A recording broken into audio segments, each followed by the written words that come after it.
Nakumbuka mara ya mwisho tulikuwa tumeangalia aina mbili za nguvu za kiroho, ambapo tuliona mitetemo ya chini, tukaona na mitetemo ya juu. Tulikuwa tumeandika, tumeorozesha. Nikasema wakati huu nitakuja nikwambie zana ya viumbe au nishati maarufu kwenye mitetemo ya chini na nishati maarufu kwenye mitetemo ya juu. Bado tupo kwenye mitetemo. Bado tupo kwenye mitetemo.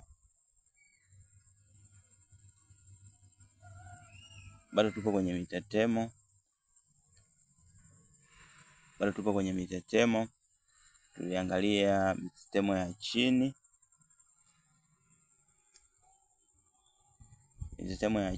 Lakini tuliangalia mitetemo ya juu.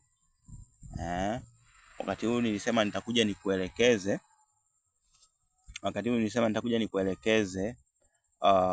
Viumbe wanaokuwa wanahusika kwenye nishati hizi za aina mbili, nguvu hizi za aina mbili. Tuanze na kwenye mitetemo ya juu tunapata kunakuwa na viumbe gani? Kunakuwa na viumbe gani kwenye mitetemo ya juu? Kunakuwa na zana gani? Hapa tunakuwa na zana gani? Sitaki mtu ukalili, ila nataka mtu uelewe kile ninachokuwa nakiongea, kile ambacho nakuwa najaribu kukisema hapa, ili kusudi kwamba uelewe dhana, sio kukalili. Nisipo kwa ajili ya kumkalisha mtu. Kitu cha kwanza, kuna nguvu.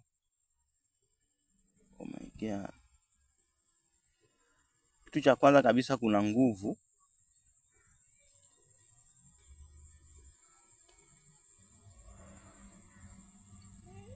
Nguvu kuu ambayo ndio asili yenyewe,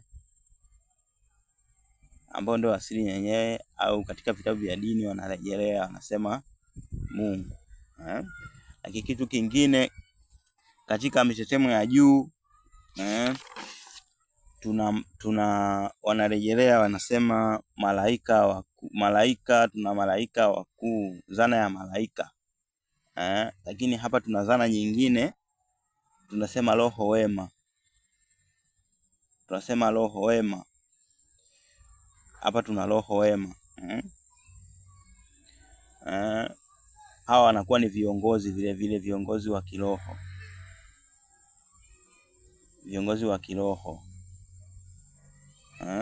Hawa wanakuwa ni viongozi wa kiroho. Lakini vile tuna zana ya uponyaji wa nishati. Hebu tuangalie upande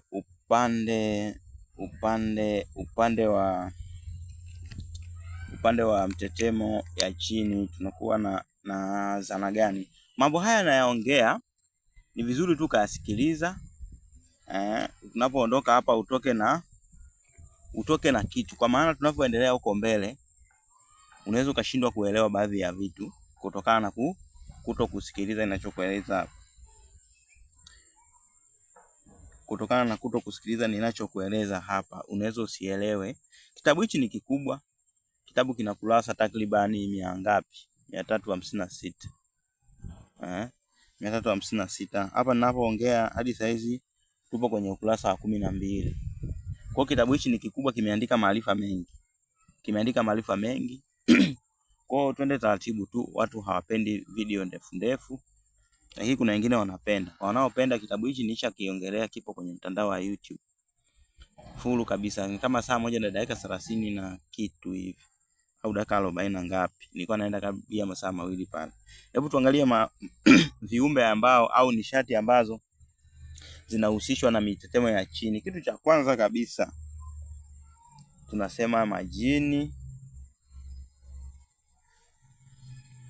au mizimu ya chini.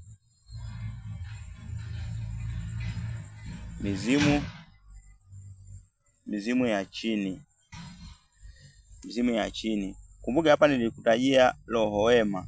Hii ni mizimu inayotetema kwenye mtetemo wa juu. Utakuja kunielewa huko. lakini hapa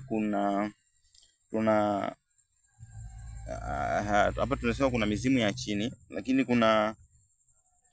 tunasema roho za mababu ambao hakupumzika kwa amani. Roho za mababu ambao hawakupumzika kwa amani.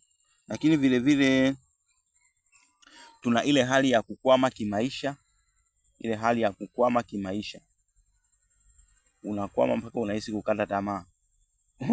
Kukwama kimaisha, mitetemo ya chini hiyo. Kukwama kwa maisha. Hebu fikiria vitu vingapi unavifikiriaga vibaya pale unapokuwa umesikia mkwamo. Lakini kuna kitu kingine, kuumia kimwili na kiakili. Unakuta kichwa kinauma sana, kuumia kichwa, kuumia kichwa. Lakini kuna kitu kingine, kuumia kichwa, afu kuna stress, vitu maarufu sana kwenye mitetemo ya chini. Ukiwa unatetema kwenye mitetemo ya chini, bora hata nimekumbuka. Hapa nilikuwa nataka nije niongee kitu kimoja kikubwa ambacho nilikuwa nimesahau kwenye ile video iliyopita ile. Ambayo nilikuwa nimesahau kwenye video iliyopita. Nimekuandikia vitu hivi. Usivinanili sana, unaweza ukaviandika mahali kama unaandika. Unaweza ukaandika mahali kama unaandika. Au sasa kama wewe unaona kuandika itakuwa jao, kuna kitabu hapa. Kitabu kinauzwa shilingi 25,000 tu. Maarifa yaliyomo kwenye kitabu yanatosha hata mimi nisipokuwepo. Yaani yanatosha ni wewe mwenyewe bila mwalimu. Yaani yanatosha wala hahitaji mwalimu. Yaani yanajitosheleza yenyewe. Si unanielewa? Yaani yanajitosheleza yenyewe, yamekamilika. Nikisema yamekamilika sijui unanielewa. Ninaposema yamekamilika, maarifa yaliyopo kwenye kitabu hiki yamekamilika. Kwa sababu gani nasema hivi? Huwa nikimpa mtu hichi kitabu huwa harudi. Ambacho huwa kinarudi huwa ni shukrani tu. Na huwa akishapata hichi kitabu, hata kwenye yale masomo ya rejareja huwa anatoka mwenyewe. Yaani sio kwamba eti anatoka anakuwa amelefti au vipi. Hapana, anaacha na kuhudhuria. Unashangaa tu siku umetulia unakuja kuuliza swali, unashangaa kumbe wewe umefika huku. Kumbe wewe umefika huku. Nilikuwa nataka niongee kitu kimoja. Ukiwa unatetema kwenye mitetemo ya juu, hapa ndo tunasema nyota inang'aa. Tunasema nyota inang'aa. Hapa ndo tunasema nyota inang'aa. Kivipi? Pale unapokuwa unatetema kwenye mitetemo ya juu. Pale unapokuwa unatetema kwenye mitetemo ya juu kama wema, shukrani, unakuwa umefungua milango katika ulimwengu wa kiroho kukutana na roho wema hapa ambao tumewataja. Katika hali hii ndipo pale ambapo mtu unakuwa umekaa unamuwaza mtu, mara anakuja kupita, au mara unamuwaza anakupigia simu, au hali nyingine ambayo inakukuta ukiwa unatetema kwa juu. Ni pale watu wanakufahamu katika mambo mema. Yaani kwa mfano kama wewe ni fundi, ulikuwa unajenga nyumba. Ulijenga nyumba kwa moyo wote, yaani ulitoa uwezo wako wote kwenye hiyo nyumba. Basi jina lako linabaki kwenye ile nyumba. Linabaki tu alijenga fulani, achana na hiyo. Naposema kwamba nyota yako inang'aa, haing'ai tu kwa beti kwamba inang'aa. Uwezo wa ndani ni kama kobe. Hebu nichukulie kama kobe ilivyo, ni kama kobe. Uwezo wa ndani ni kama kobe. Uwezo wa ndani ni kama kobe. Kobe kukiwa makelele huwa anaingiza kichwa chake ndani. Ndio hivyo sawa na uwezo wa ndani. Ni kitu cha kubembeleza. Ni kitu ambacho kinatoka kwa masharti. Na masharti yake ni yapi? Ni lazima uwe unatetema katika mtetemo wa juu. Huwa nawaambia watu kwamba mwisho wa siku ni lazima mtu udumu kwenye high frequency. Lazima udumu kwenye mitetemo ya juu ili mambo yako yaweze kufunguka. Watu wengi huwa wanasema mimi siwezi kuijua nyota yangu kwa sababu hata tarehe ya kuzaliwa watu wa kuniambia hawapo. Basi watu hawa wanakuta wanajisikia unyonge kwa sababu unakuta wamehangaika na mambo mengi ya kidunia, ameenda kwa mganga huku na kule, achana kwa mganga, amehangaika hivi bwana, utakuwa ujue nyota yako. Ukishajua nyota yako basi mambo yataenda. Unakuta anahangaika kutafuta tarehe zake za kuzaliwa ili angalau aweze kujijua yeye mwenyewe. Lakini anakuja kukutana, anakuja kukatisha tamaa kwamba hata tarehe yake ya kuzaliwa haifahamu vizuri. Lakini anasahau kwamba katika kitabu cha Mitetemo ya Kiroho hapa tunajifunza jinsi ambavyo uwezo wa ndani unaweza kutoka wenyewe. Hata wewe mwenyewe usipojua tarehe ya kuzaliwa, kuna maadili ambayo unatakiwa uyaishi ili uwezo wa ndani utoke wenyewe. Yapo maadili ambayo unaweza kuyaishi na uwezo wa ndani ukatoka wenyewe. Maadili hayo ni maadili gani? Ni lazima uishi kwa mtetemo wa juu. Ni lazima uishi kwa mtetemo wa juu. Pale unapokuwa unaishi kwenye mtetemo wa juu, uwezo wa ndani huwa unatoka wenyewe, na huo ndio uliobeba kila kitu chako. Huo ndio uliobeba kila kitu chako. Kwenye damu yako kumelala, ukisikia tu anasema kwenye damu yako kumelala kumbukumbu za vizazi na vizazi. Kwenye damu yako ndio kuna kila kitu. Sasa uwezo wa ndani hautoki ukiwa unatetema kwenye mitetemo ya chini. Hautoki. Unatoka pale ambapo mtu unatetema kwenye mitetemo ya juu, ndipo uwezo unatoka. Kwa sasa kama unashindwa kupata tarehe ya kuzaliwa, unashindwa kujua wewe ni nani, kitu cha kufanya kwa upande wako, kitu cha kufanya wewe, hata usihangaike. Wewe usihangaike sijui kufanyaje, si maombi sijui na nini. Kitu ambacho unatakiwa kuzingatia ni kuweza kujidhibiti, yani kuweza kudhibiti hisia zako. Nafahamu wewe ni mwanadamu, nafahamu wewe ni mwanadamu. Pilika za nje huwa zinaharibu huu mpangilio wa mtu kupata uwezo wake wa ndani. Mtu lazima uwe na pesa ndio uweze kupata utulivu. Lazima uwe na pesa ndio uweze kupata utulivu huu. Lazima uwe na pesa ndio uweze kupata utulivu. Je, usipokuwa na pesa utulivu unaupataje? Utulivu unaupataje? Inakuwa ni swali hilo. Kwamba usipokuwa na pesa utulivu unaupataje? Unawezaje kupata utulivu ukiwa huna hela? Haya, wewe mwenyewe huna hela. Lakini unataka, yani wewe mwenyewe huna hela. Lakini unataka nini? Unataka mafanikio. Unataka mafanikio, unataka bahati. Wewe mwenyewe huna pesa, afu unataka bahati. Pesa ndio inaleta utulivu wa haraka. Yaani pesa ni kitu kinacholeta utulivu kwa haraka. Lakini je, ukiwa huna pesa utulivu unaupataje? Ndio maana tunakuja hapa mimi na wewe kuja kupoteza muda.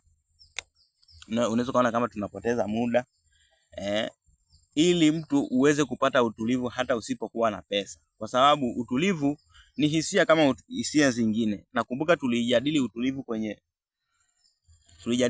kwenye wakati tunaangalia zile high frequency, ile mitetemo ya juu.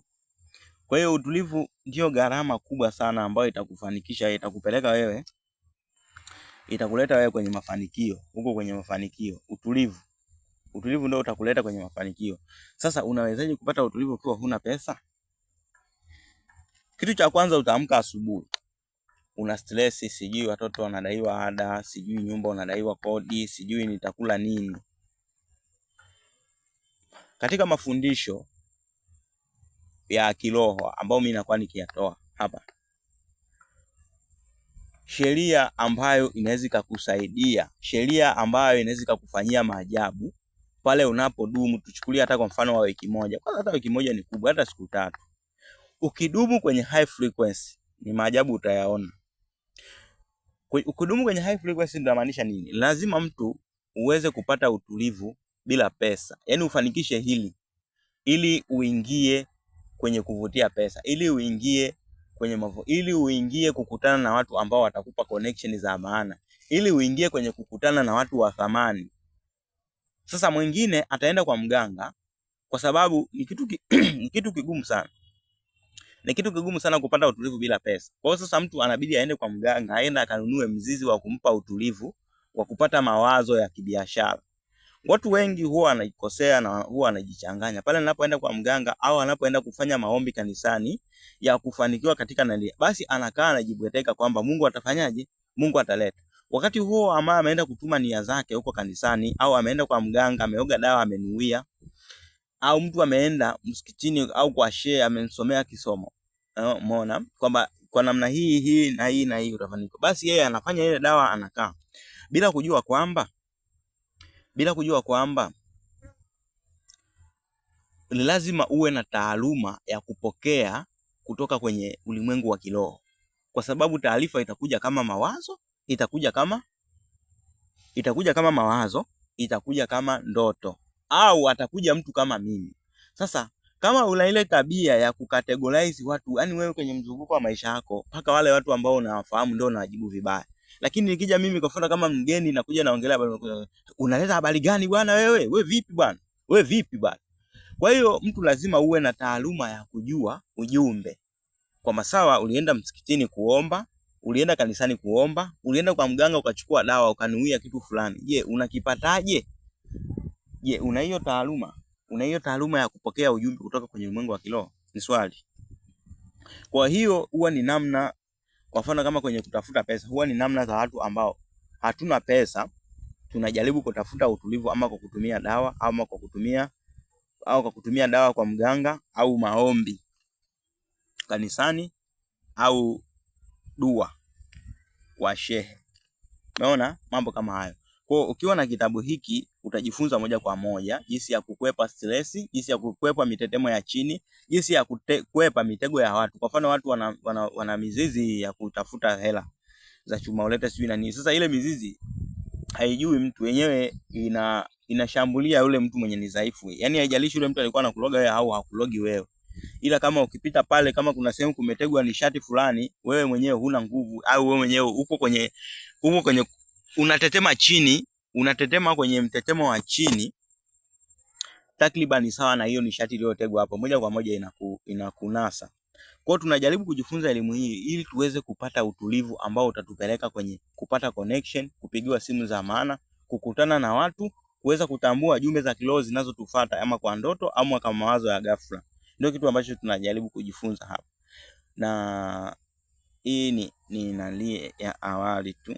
Ni nani ya awali kwa sababu tuna vitabu vingi. Kuna kitabu kinaitwa Mitetemo ya Kiroho, Viumbe na Hali za High Frequency, Malaika Wakuu, Roho Wema, Mababu, hivyo. Hichi kitabu cha Mitetemo ya Kiroho. Kitabu hiki mtu ukikisoma, wewe mwenyewe unapata majibu kutoka kwenye uzoefu wa maisha yako. Kitabu kinauzwa sio gharama kubwa sana. Kinauzwa shilingi 25,000. Nitakuwa naongea hivi, mtu utasema nina darasa. Kweli darasa lipo, huwa nafundisha kidogo, lakini sio nani sana.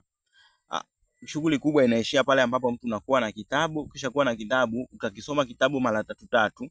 Hapo ndio unaweza kanipigia simu kwamba bwana mwalimu, nimesoma kitabu lakini kuna vitu sijaelewa hiki na hiki, na kuelewesha. Na nikisha kuelewesha, moja kwa moja mwenyewe unaenda kupata majibu kadiri ambavyo naongea hivi bwana. Mtanzania kama huyu anaongea tu. Au kwa mfano kama wewe ni mtu wa kanisani huko msikitini, unakuwa unataka mpaka shehe ndio awe anaongea, ndio useme anaongea vya kweli. Sasa ndugu yangu, huko kanisani kwenyewe au msikitini kwenyewe tunafundishwa wema, tunafundishwa vitu vizuri, kwamba kitu kizuri ni kizuri tu popote utakapokikuta. Uzuri ni uzuri. Yaani unaweka ushabiki pembeni kwenye kitu kizuri. Yaani unafiki sio mzuri. Kwanza unafiki ni mtetemo ya chini. Kwamba ni mpaka niwe shehe kwa mfano, au ndio niwe naongea hivi ndio uelewe, au si mpaka niwe nani, si ndio mimi niwe mchungaji. Yaani niwe naongelea kwamba Mathayo sura ya ngapi, sio nini na nini, au niwe nasema Mtume Muhammad anatuambia hivi ndio mtu aelewe. Nikiongea kwa staili nyingine ya kutaka kueleweshana, mtu anakuwa hawezi kuelewa. Huwa napenda kusema kauli moja kwamba Biblia imeandikwa yale matemu ya zamani, lugha ile ya zamani. Hata Qur'ani imeandikwa ni muda mrefu. Lakini sasa hizi tuna maisha mengine. Hatuwezi tukatumia ile namna kueleweshana zile namna za zamani katika kizazi hiki. Ndio maana tunatafuta lugha ambayo tunaiongelea sasa. Kwa mfano kama mimi nikasoma nikaelewa, sitakiwi kurejelea sana kwenye kitabu ambacho kimeandika ile lugha ya kale. Kama nifanikiwa kusoma kitu nikafunguliwa kupata kuelewa hicho kitu, sio lazima nikueleweshee ile lugha. Nakuja kukueleweshea kwa mifumo kama hii. Mifumo kama hiyo, kwa teknolojia kama hii ya whiteboard hii hapa, whiteboard ya kishua hii whiteboard. umekaa kwenye utulivu. Basi nadhani somo la leo liishie hapa. Tumeongea, tumedokeza mambo mengi, lakini huko mbele tunakuja kujifunza, tunakuja kufumua hivi vyote tunakuja kuvifumua: utulivu, thamani ya utulivu, sijui na nini, ufanyaje mwezi ukifanyaje, yani ufanyaje, wewe ni gani, sijui namna gani, zote tutakuja kusoma zote hizi. Kwa hiyo kaa kwa kutulia, na kama utataka kitabu hiki kinapatikana kwa gharama 25,000 tu. Ukisoma kitabu mara 3 unaruhusiwa kunipigia simu kuniuliza kuhusiana na mada nyingi ambazo tutakuwa tumeziandika humu kwenye kitabu. Kwa hiyo nikutakia wakati mwema, tukutane kwenye somo lingine ambapo tutajifunza ni kwa nini hatuwezi kuziona nishati, kwa nini hatuwezi kuona nishati, na kwa nini ile dhana ya kwamba watoto wadogo huwa wana nguvu sana, wale watoto, kwamba watoto wanakuwa na nguvu sana. Kwa hiyo tutakutana tujadili hivyo vitu katika kipindi kinachokuja.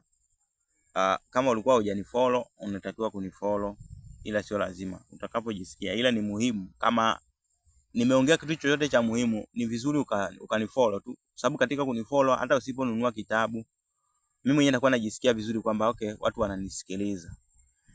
Kwa kama ni kwenye YouTube umekutana na somo hili, una subscribe, sio vibaya, na siwezi kukuangusha kwamba eti kuna siku hii utaona hivi siku hivi. Ni mwendelezo.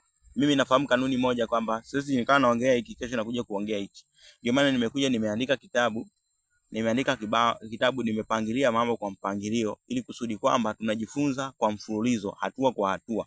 Hatua tunaoenda inakuwa inahusiana na hatua tuliyotoka. Sio leo nakueleza hii, sio leo nakueleza jicho la tatu, leo nakueleza chakra, leo nakueleza majini, leo nakueleza malaika. Tunaenda kwa mpangilio. Ndio maana katika ile video ya kwanza tulianza kabisa kwamba kila kitu kinatetema. Katika video ya pili tukaja tukaangalia zile hisia za high frequency, za mitetemo ya chini na hisia za mitetemo ya juu. Katika video zinazokuja tutakuja tuangalie sasa jinsi ya kutumia hizo na jinsi ya kuziepuka hizo za low frequency. Nikutakia wakati mwema sana.